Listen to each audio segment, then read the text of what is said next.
Welcome back to Pandemic Gardening, Episode 5. What I'd like to talk to you today about is some of the things I've learned in the grow room. I tell you, this is new to me. The totally indoor gardening is new to me, even though I've been gardening all my life. To totally grow plants to maturity indoors is new to me. So I'm asking for your help. I'd like you all to help me comment on what we're going to talk about today, which is lights, and also humidity. And please feel free to comment. I'd like to know what you can help me to learn, share. And please, if you'd like to support the channel, please buy your seeds at worldwidegiantgrowers.com. All right, we'd appreciate your support. Subscribe and share the videos. But please join us today for humidity and grow lights.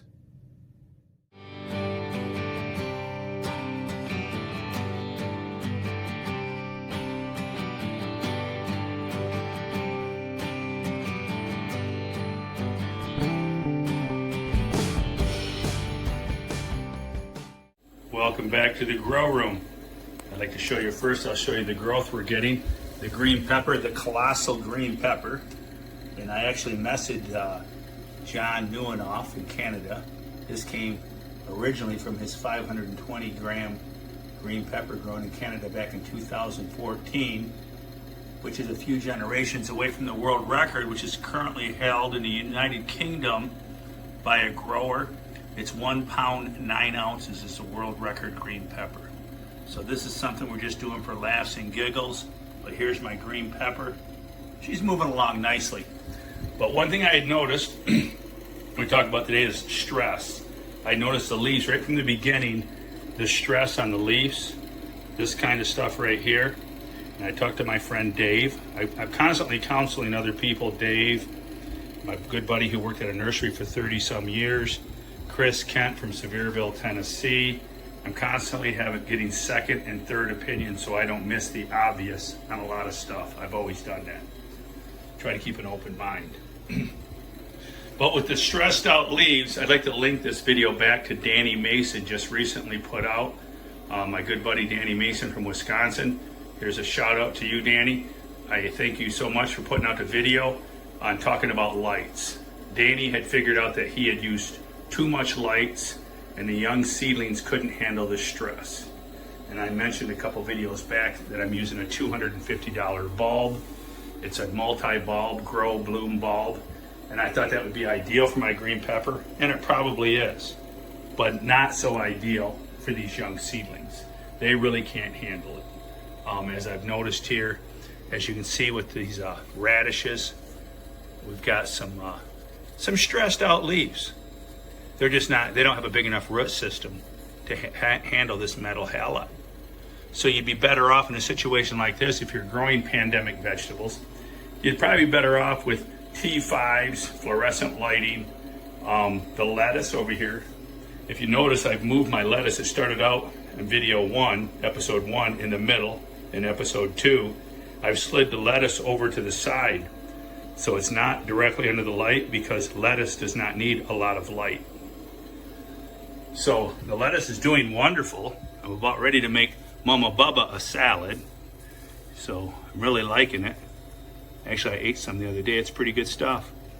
And my spinach, I had some spinach planted in here, but it actually got choked out by the lettuce, which is all right. We'll let that go. But yeah, what I really like to dial in on here is, do you want to go buy a bazooka light? What I'm doing here is I had decided to grow my green pepper, and then I came that far. I thought, well, I grew on this green pepper. Kind of crazy that's one light and all I have is a green pepper. So then I thought, well, I've grown this far. I might as well keep growing. So then I decided to grow some lettuce. And then I grew the lettuce and I thought, well, I've come this far. I might as well keep growing. So I grew some radishes and some beets. And I just kept growing and growing. But all these vegetables, you think crazy, you're spending too much money on electricity, Bubba. I was going to grow the plants anyways for the green pepper. So all this other stuff is getting grown for free because it was going to be grown anywho. So I had to make a decision. Do I want to spend my money on electricity, $75 a month for electricity, Or do I want to spend my money to go out and buy a $500 or $600 LED light, even as much as $1,200 for a nice fancy LED light? And I was speaking with Clint Dyson out in California, which, hey, you can find Clint seeds on our website. Clint Dyson sells some of his pumpkin seeds at worldwidegiantgrowers.com. And, check it out. Check out our seed page. I'd appreciate it. Don't forget to like the videos and share the videos. And you could be entered into our April 1st giveaway with Dairy Dew products. But anyhow, back to the plants. The lights, you got to decide what your budget is, what you're growing. If you're just growing vegetables, pandemic vegetables, you're probably better off. I would think you're better off with just fluorescence T5s and lights of that nature. The young seedlings can't handle these harsh lights that are more designed for maybe cannabis growers, for adult plants. There's a lot to be learned for lights. Please post your comments, what you know about the lights, what your experiences have been. I appreciate if you post your comments below, and I appreciate some information. The Domingo tomatoes, they're starting to do good. I've got them, these are my Domingos from my last year's champion, Michigan State champion tomato.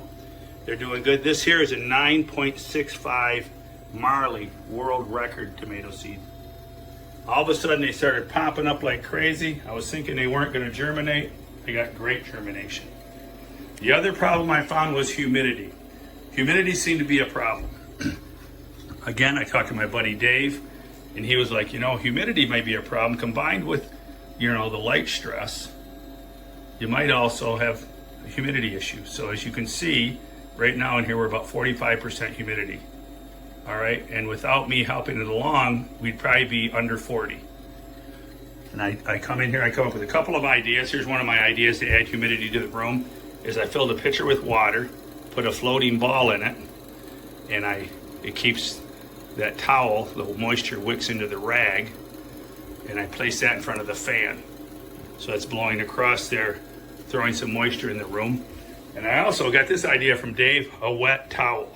This towel is hanging here wet, and I will actually take a glass of water and I will pour water on this towel once a day, twice a day, getting the towel wet, adding humidity to the room. Because in the wintertime, you're inside, your plants are not getting enough humidity. You want to probably be around 50-55% humidity would be perfect. Please tell me, the regions where you live, what do you do to increase humidity in your grow room? So the plants, yeah, they look a little bit stressed. When you get leaves like this that are stressed out due to maybe too much light, not enough humidity, they're just stressing out. So we're gonna add humidity, raise the light. I probably could, if I was just growing the vegetables, I would switch back to just my bloom bulb and maybe raise it up a little higher if I was just doing pandemic vegetables. But because I've got the green pepper on there, we're gonna go ahead and stick with what we have now. But all right, so that's what I've learned. Humidity, add humidity to your grow room. Make sure the lights are right. Do you wanna spend, more on electricity, less? What's your budget? Everybody's got a budget. How many weeks are you gonna be in the grow room? Are you just starting plants for outside? There's a lot of different reasons to spend or not to spend. Please share your experiences. I hope this helps. We'll talk to you soon. All right, and I almost forgot starting the microgreens this week in the Bubba tub. I found these, I was in the dollar store. These are made by the American Seed Company, which has a special place in my heart, as I sold their seeds when I was 10 years old. Check that out on my homepage of my website, worldwidegiantgrowers.com. That story, I tell it on there. But what we're gonna do here is I've raked up the soil a little bit. I'm gonna plant my microgreens. It says in as little as 10 days to harvest, so this will be interesting. Germinates in 4 to 5 days. I'm gonna kind of do them like I'm feeding the chickens and just pass them around here, and then we'll just cover them up. I don't want to waste any seeds, so we'll set that over there. I'm just gonna, 1/8 inch deep, we'll just cover them up. We'll give them a light watering. 1/8 inch isn't very far. Come back and join us. Microgreens. Elevate your meals. They're great for sandwiches, salads. Very organic and natural, grown in our Dairy Dew natural products. So thanks for joining us today. Again, I'm going to link this back to Danny Mason's video where he talks about lights, gets into a lot more detail. I'm not one, I don't like to do a lot of research. I'm kind of more like hands-on. Let's get in the garden and get dirty.